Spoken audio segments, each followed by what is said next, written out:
শেখ হাসিনা বাংলাদেশে বীর শ্রেষ্ঠ, বীর বিক্রম, বীর উত্তম তাদেরকে নিয়ে তার শাসন আমলে কোনো কথা বলতে আপনারা দেখেছেন? সে কিন্তু কোনো কথা বলে নাই। তার মেইন কথা হয়েছে তার স্বজন হারানোর বেদনা, তার বাপে ওইটা করছে, তার বাপে ওইটা করছে। আরে ভাই, একটা দেশকে একজন মানুষ স্বাধীন করতে পারে?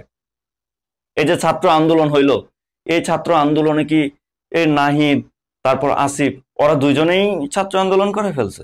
এইখানে বাংলাদেশের 18 কোটি মানুষের মৌন সম্মতি ছিল, শুধু কিছু চুরবাটপার ছাড়া। চুরবাটপার হচ্ছে যারা এমপি মন্ত্রী, যারা বিভিন্ন দেখা যায় যে ছাত্রলীগের সাথে জড়িত, যারা হচ্ছে চুরি করছে, চুরি কইরা উপকৃত, মানে চুরি কইরা নিজেরা স্বাবলম্বী হইতে পারছে, হাজার হাজার কোটি টাকা বাহিরে পাচার করতে পারছে, তারা ছাড়া বাকি সবাই কিন্তু এই আন্দোলনের সাথে একত্রিত ছিল। এই দেশে রাজনৈতিক যে অপব্যবহার, বিরোধী দলকে ধ্বংস করা একটা গণতান্ত্রিক দেশে, সেটা শেখ হাসিনাই করছে। এখন যদি আবার তারা মনে করে যে তারা গণতন্ত্রের কথা বলবে, তারা রাস্তায় গিয়ে আন্দোলন করবে, 32 নাম্বার বাড়ি পুরার কারণে তারা গণতন্ত্রের কথা বলবে, বলবে যে এই দেশে সবার সমান অধিকার। নো, এই দেশে সবার সমান অধিকার না। যখন শেখ হাসিনা ক্ষমতায় ছিল তখন কিন্তু সবার সমান অধিকার ছিল না, তখন আওয়ামী লীগের অধিকার বেশি ছিল। তখন আপনারা দেখবেন যে কোনো বিরোধী দলের নেতাকর্মী কোনো কথা বলতে পারে নাই। এই জিনিসটা যে তারা নষ্ট করে দিছে।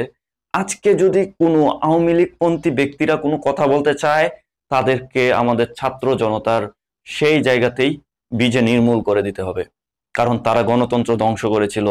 তারা কিন্তু দেখা যায় যে বিরোধী দলীয়, আপনি কোনো দল করেন না কিন্তু আপনি সরকারের বিপক্ষে, মনে করেন যে হাজার হাজার কোটি টাকা দিয়ে পদ্মা সেতু হচ্ছে, আপনি যদি এটার সম্পর্কে বলেন যে না, চীনে, রাশিয়াতে তো এটা কম টাকায় হচ্ছে, এখানে কেন হচ্ছে, তখন কিন্তু আপনাকে ছাত্র শিবির ট্যাগ দিয়ে আপনাকে জেলে দিবে। আর আপনি যদি পোস্ট করে থাকেন, এই যে আইনমন্ত্রী চুর, দেখছেন না বুটে করে পালাইতে চাইছিল, ও কেন পালাইতে চাইছিল? আপনার যদি সৎ সাহস থাকে তাহলে কিন্তু আপনি সবার সামনে বুক ফুলিয়ে কথা বলবেন, এবং সরকার ক্ষমতায় থেকে যাওয়ার পরেও বলবেন যে না, আমি কোনো ভুল করি নাই, আমাকে তোমরা কেন অ্যারেস্ট করবা, আমাকে তোমরা কেন প্রতিহত করবা।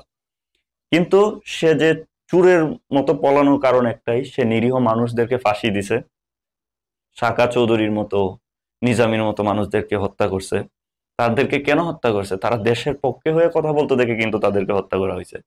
লুৎফুজ্জামান বাবর থেকে শুরু করে সবাইকে দেখা যায় যে জেলে বন্দি রাখছে। নিরীহভাবে যদি বন্দি না রাখতো তাইলে কি তার পালানোর দরকার ছিল? পালানোর কারণ এটাই।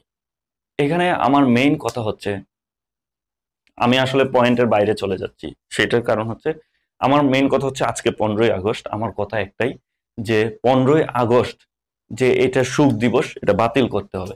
বাংলাদেশে এরকম অনেক ফ্যামিলি আছে, স্বাধীনতা যুদ্ধের সময় ফুল ফ্যামিলিকে হত্যা করা হয়েছে, পাকিস্তানিরা হত্যা করছে।